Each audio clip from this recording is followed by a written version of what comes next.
Powerful Etna eruption. What you are looking is stunning footage just taken of Italy's Mount Etna volcano on July 4, 2024, where towering lava fountains were ejected, reaching heights of 820 feet or 250 meters. However, this footage was only filmed during the early stages of a continuing escalation of volcanic activity that would occur across the next 3.5 hours, before reaching a peak at 5:30 p.m., by which time continuous lava fountains had reached heights of a whopping 2,000 feet or 610 meters. As high gas content in the rising magma rapidly expanded, and propelled the molten rock upwards, while also fragmenting some of it to such a degree that it created abundant ash particles. These ash particles subsequently rained down across a wide swath of land to the southeast, ashfall including in the city of Catania, where a definable dusting of ash was observed in some spots.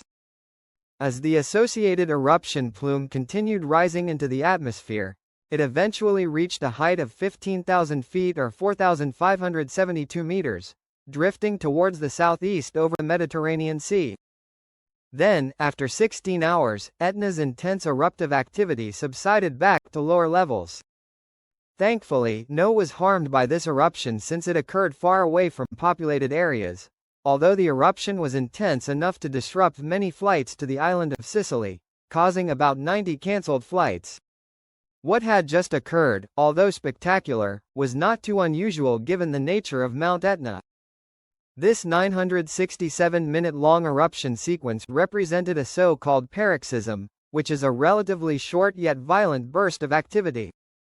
While Mount Etna can produce as many as 50 or as few as 0 paroxysms in a year, in the case of the paroxysm which just occurred, it marked the first event of its kind since December 1 of last year.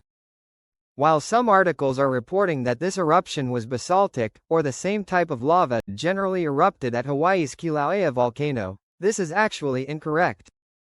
In recent times, Mount Etna's lavas are both more silica-rich and alkali-rich than this, especially in the element sodium. Lava composition. As a result, the basaltic trachyandesite lavas Etna erupts create a perfect medium for resulting lava fountains to reach potentially kilometer-tall heights. Any less viscous and you would have weak stromboli and eruptive activity, with further decreases resulting in purely effusive eruptions, and any more viscous and alkali-rich and the lava would completely fragment into fine ash particles. This might surprise some people, but Etna's magnificent paroxysm, which ended around 3:15 am early today, was actually on the lower to mid-end of its paroxysms as a whole. At Etna, not all paroxysms are alike, as they either form volcanic eruptions with strong ash emissions that are often associated with pyroclastic flows, a new flank eruption away from the summit, or a series of spectacular lava fountains. Etna's began erupting on June 17, but over escalating activity time this slowly got stronger and stronger, until a large cinder cone was growing in its voragine crater.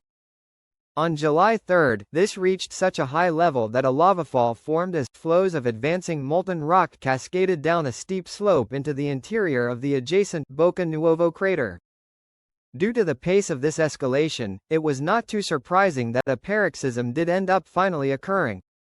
In the upcoming weeks, one of two predictions could happen. First, more paroxysms might occur, generating more spectacular lava fountains. After all, many recent paroxysms from Etna have occurred within 48 hours of one another.